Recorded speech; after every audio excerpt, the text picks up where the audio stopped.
de ce matin, c'est battre l'ennemi sur son propre terrain. Principe d'une loi spirituelle. Battre l'ennemi sur son propre terrain. C'est le principe d'une loi spirituelle. Retenez bien cette loi spirituelle. Nous l'apprenons dans 2 Timothée 2. On va aller avec vous. 2 Timothée 2. 2 Timothée chapitre 2, verset 5. Il y a une loi spirituelle là qui nous est dit. 2 Timothée chapitre 2, verset 5. Alors, le thème de ce matin, battre l'ennemi sur son propre terrain, est un principe d'une loi spirituelle. La Bible dit, et l'athlète, 2 Timothée 2, 5, et l'athlète n'est pas couronné s'il n'a pas combattu suivant les règles. Et l'athlète n'est pas couronné s'il n'a pas combattu suivant les règles. La Bible dit aussi, Paul parle à Timothée encore, combat le bon combat de la foi. La Bible dit aussi que Jésus va dire, si quelqu'un te force à faire 1000, fais-en 2 avec lui. C'est-à-dire, va sur son terrain, fais-en avec lui aussi. Vous savez, battre l'ennemi sur son propre terrain est un thème très vaste. Mais je vais essayer de me cadrer et je vais essayer de vous expliquer l'essentiel. Nous allons prendre d'abord l'exemple de Jésus.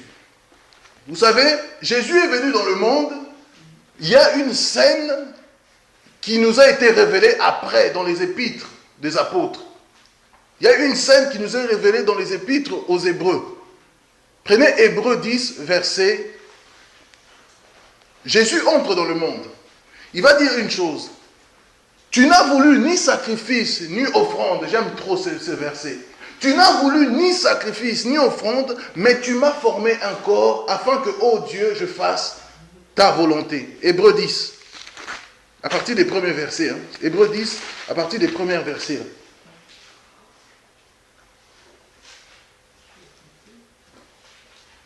Verset 5. Hébreux 10, verset 5. C'est pourquoi Christ, entrant dans le monde, dit, tu n'as voulu ni sacrifice, ni offrande, mais tu m'as formé un corps. Tu n'as agréé ni holocauste, ni sacrifice pour le péché. Alors j'ai dit, voici, je viens dans le livre pour faire, ô Dieu, ta volonté. La Bible dit quoi? La Bible dit dans Apocalypse, je ne veux pas vraiment vous balancer tous les versets. La Bible dit dans Apocalypse, malheur à vous, terre, à la terre, et aux habitants de la terre, car le diable y est descendu avec une ardente colère. Et la Bible dit aussi dans 1 Jean, à partir du chapitre 3, que le monde entier est sous la puissance de l'ennemi. Mais ici, on voit que Christ arrive dans le monde, sur le terrain, si vous voulez, le terrain de l'ennemi. Un terrain déjà miné. Comprenez? La vie chrétienne que tu es en train de marcher, le chemin que tu es en train de marcher est un terrain miné, il y a des pièges. Et là, Christ entre dans le monde, il dit, ah, tu n'as voulu ni sacrifice ni offrande, mais tu m'as formé un corps, ô Dieu, afin que je fasse ta volonté. Tu m'as envoyé ici sur le propre terrain de l'ennemi pour que je fasse ta volonté. Amen. Des fois, ça nous arrive, on a peur de battre l'ennemi. Mais la Bible dit ici, il faut battre l'ennemi sur son propre terrain. Christ n'est pas resté au ciel pour combattre avec Satan. Non, il est descendu lui-même sur la terre. Et la Bible dit dans Acte 10 que Pierre va dire que Jésus-Christ était venu dans le monde, allant de lieu en lieu et délivrant ceux qui étaient sous l'emprise de l'ennemi. Mais nous avons appris que l'Apocalypse nous dit que malheur à vous la terre et à tous les habitants de la terre, car le diable y est descendu animé d'une grande colère. Et la Bible dit aussi que Jean nous révèle que le monde entier est sous la puissance de l'ennemi. Et celui qui est de Dieu se garde lui-même. Oh, pourquoi Dieu nous a laissés dans ce monde comme ça, le monde entier est sous la... Mais parce qu'il y a un principe spirituel. L'athlète n'est pas couronné s'il n'a pas combattu suivant les règles. Les règles, c'est quoi? C'est battre l'ennemi sur son propre terrain. Nous pouvons voir aussi l'exemple de Moïse. Dieu dira à Moïse dans Exode 3, « J'ai entendu les souffrances de mon peuple. J'ai entendu comment les Israélites souffrent sous la main de Pharaon. Et on est en train de les accabler, les trimer. Ils sont en train de souffrir. Je suis descendu, écoutez bien, Dieu dit, je suis descendu moi-même pour délivrer mon peuple. Mais Moïse pouvait dire, mais vas-y, va le délivrer. Mais il dit, tu iras, toi Moïse, devant Pharaon. Rappelez-vous que Moïse a fui la présence de Pharaon. Il a fui la présence de l'ennemi, mais Dieu lui renvoie sur le terrain de Pharaon avec un bâton. Ça vous est jamais arrivé? J'ai constaté ça en méditant cette parole, en méditant ce message. Des fois, quand quelqu'un t'a fait du mal, ou quand un bien-aimé ou un frère t'a fait du mal, tu essayes à tout prix de l'éviter. Mais tu le rencontres peut-être dans la rue, tu le rencontres peut-être au supermarché. C'est pour que Dieu t'exerce à l'amour et au pardon. Dis Amen. Amen. C'est comme ça que Dieu agit. Il faut battre l'ennemi sur son propre terrain. Quand l'ennemi vient contre toi, avec la haine, la méchanceté, toi tu le ramènes dans le terrain de l'amour. C'est là où tu vas le battre. Quand l'ennemi vient avec toi, avec des propos mensongers, toi tu le ramènes dans le terrain de la vérité. C'est là où tu vas le battre. Battre l'ennemi sur son propre terrain. Oh, l'ennemi va venir avec toi dans le terrain de la jalousie. Toi, tu dois ramener l'antivirus de la jalousie. C'est l'amour, le pardon. Je te pardonne. Ce que tu as voulu me faire, je te pardonne. C'est pour cela que nous disons ici, battre l'ennemi sur son propre terrain. Dieu envoie maintenant Moïse sur le propre terrain de Pharaon. Et Moïse arrive devant Pharaon. Il dit, ainsi dit l'Éternel, laisse aller mon peuple pour aller me servir dans le désert, pour aller dans un terrain, dans une terre que moi je les ai promis. Pharaon regarde Moïse, il dit, qui est l'Éternel? Donc il se moque. Il dit, mais qui est l'Éternel? Comprenez? Moïse revient dans les terrains minés.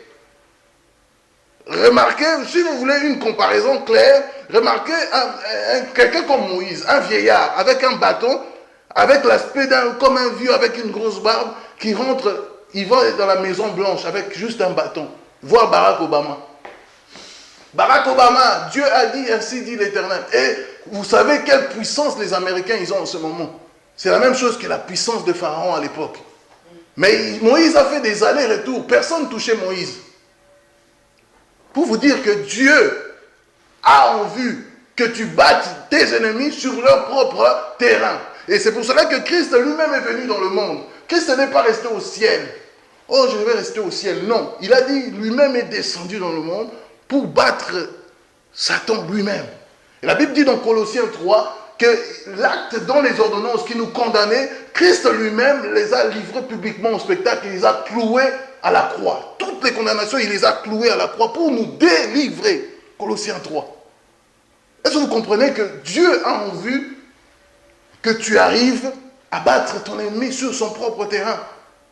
Oh non, moi je fuis, je refuse le débat, je refuse. Mais Paul a débattu avec des philosophes. Il est allé dans le terrain des philosophes. Oh non, ils sont trop intelligents, non, la parole de Dieu, c'est pas la... Non. Paul est parti. S'il y a même des avocats, si tu es intelligent, tu as fait le droit, ou bien il y a même des gens qui sont dans le commerce international, toi tu as fait le commerce, va même jusqu'au commerce international, tu vas battre l'ennemi sur son propre terrain. Amen. Ce message est très puissant. Et Paul commençait à discourir, acte 17, Paul commençait à parler, commençait à discourir, à partir du verset 18 à 30, je crois.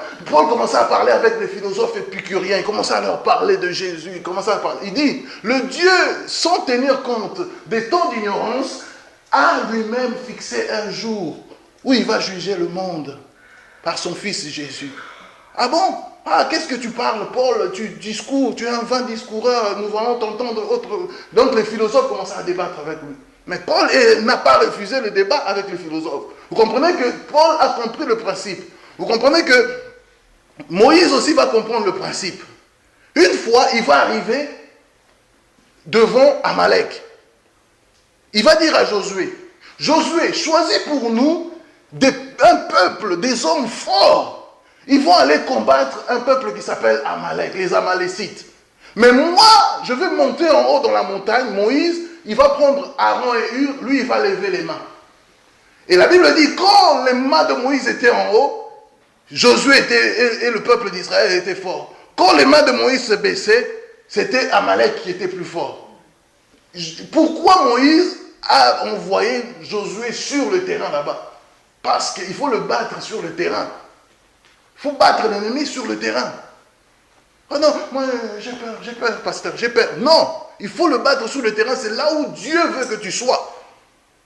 Dieu veut que tu sois sur le terrain. Il y a une dimension où tu dois prier. Je suis d'accord. On va prier. Tu restes en secret. Tu pries en cachette. Tu pries. Mais il y a une dimension où tu dois aller sur le terrain. Et Dieu va manifester sa puissance. Je vous assure, comment Dieu opère pour délivrer quelqu'un, je ne sais pas. Comment Dieu opère pour que je chasse les démons, je ne sais pas. Je sais une chose, que si je vais sur le terrain, Dieu va m'utiliser. Amen. Si je reste chez moi, Dieu ne m'utilise pas parce qu'il a besoin de quelqu'un qui est sur le terrain. Regardez, Moïse dit à Josué, va au front là-bas. On pouvait dire, ah, Moïse c'est un peureux ou quoi? Non, il comprenait le principe.